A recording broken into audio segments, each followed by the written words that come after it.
jump straight into it. So, what led you into hip hop, and where did your name Money B come from? Um, I got into hip hop really hanging out with my older cousins, and to be honest with you, my parents were very musically inclined, and I don't mean by playing instruments, but they were always jamming out to whatever the latest, records were. So the record collection was always around, and then, you know, however old I was, 10 years old or 11, when Rapper's Delight came out, and I was hooked from there. To be honest with you, the name Money B, randomly I got from my cousin when I was like 13 years old. I used to break dance and write graffiti back in the day, and I was like, well, what should my name be? Should it be this or that? And he was like, Money B. I could have been Egyptian Kid, which was my breakdance name. Wow. So you did breakdancing as a kid. Is that how you got introduced to hip hop? Well, just the whole scene, like b-boying in general, the dancing, the tagging, the graffiti, the DJing, just everything about it. I just fell in love with. Sure. So it was a big thing back in the, and it's still a big thing now. And we have it here back in the UK. It's such a big thing. Tagging trains, tagging buildings. It's such a big thing. Yeah. So I mean, tell us about the origins of Digital Underground. How do you get involved with Digital Underground? Digital Underground was it was, Shock G's, grand idea. He originated the group, and he found his way to the Bay Area in California. That's where myself, DJ Fuse, Chop Master J, where we all were raised, basically, in the Bay Area. And kind of like through necessity, I would say, because Digital Underground actually existed before myself and DJ Fuse got into the group. They released one single, Underwater Rhymes with Your Life's a Cartoon. We weren't in the group when that first single independently was released. The first single that I appeared on and DJ Fuse was Do What You Like in 1989. Such a big tune. So I wanted to ask you about that. When you hopped on that first single, Do What You Like, that success, what did it feel like at such a young age? What did that success feel like?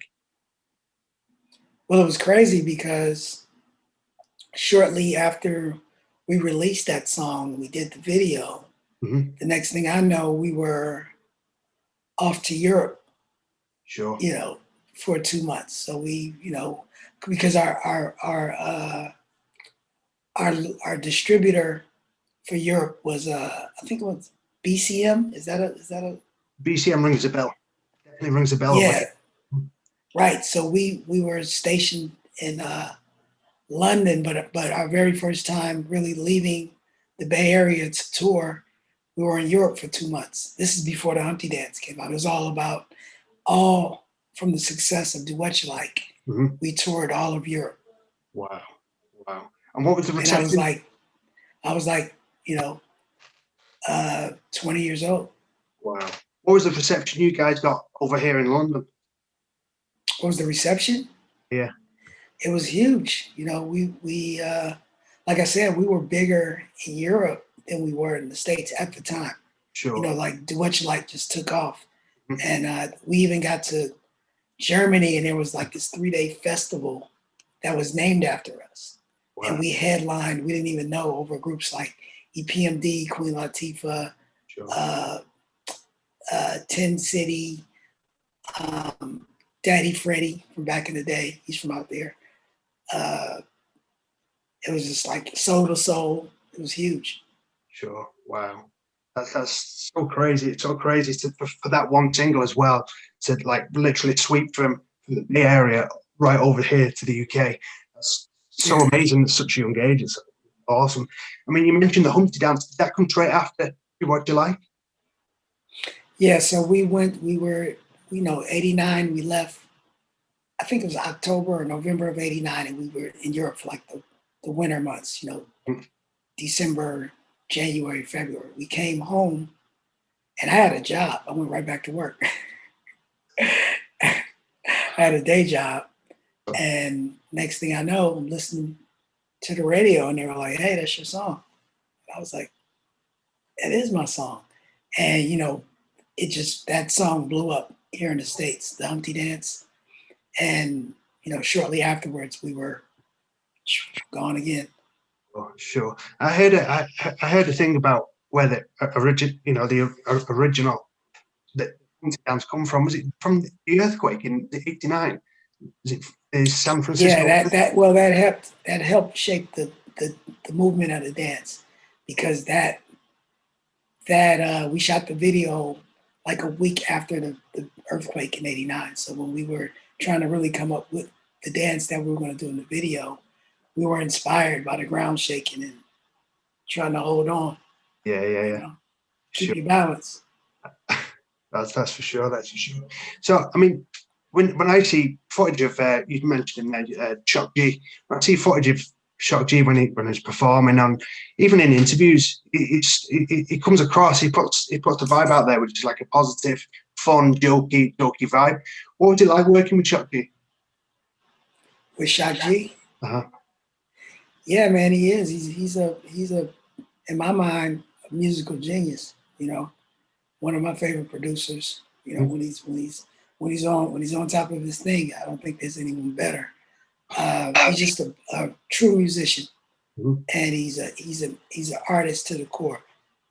He can draw. He did all of our record covers. He drew the art. He just comes up with these elaborate, almost like Marvel Comics. Like he created this universe that we existed in, and everybody was invited. It just depends on if you came along with us for the ride. Sure.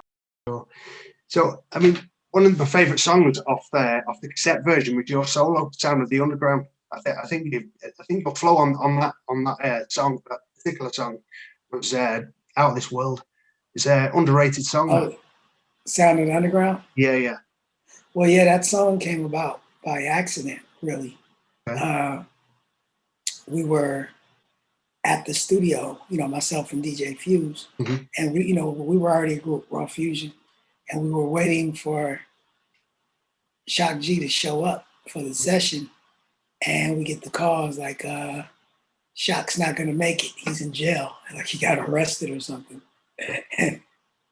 So we had a session with, we just had an open session, and we were prepared to do whatever Shock was going to have us work on. But since he wasn't showing up and the session was already paid for, me and Fuse just decided to do one of our songs, and that was the one we did. And it did when it made it to it was cassette only, right? Is it on the cassette? Yeah, sure. Yeah. Wow. You're flowing. So that was the very first song that Fuse and I ever recorded by ourselves in a 24-track studio. And we mixed it, and we just made it sound as good as we knew how to. So that was our first solo experience in the studio. Wow. That's absolutely amazing. What did Shock G make of that song when he come out of jail? You know what? I don't know, but it made it to the album, so he didn't hate it, I don't think. So around about that time, was it your manager Adron Gregory? He brought in a young Roadie, Tupac. Say that again. Around about the same time, Humpty Dance came out. You went on tour, and was it your manager Adron Gregory brought in Tupac? Yes. Yeah. What was Tupac? Tupac was around even when we were doing Do What You Like. He was in another group, but he was signed to Adron Gregory. So he actually experienced the whole thing. He just wasn't traveling with us initially. He didn't go on his first tour until our first U.S. tour, which was after the Humpty Dance came out. And that was when Big Daddy came. Sure. What was the young Tupac like back then? Young and wild.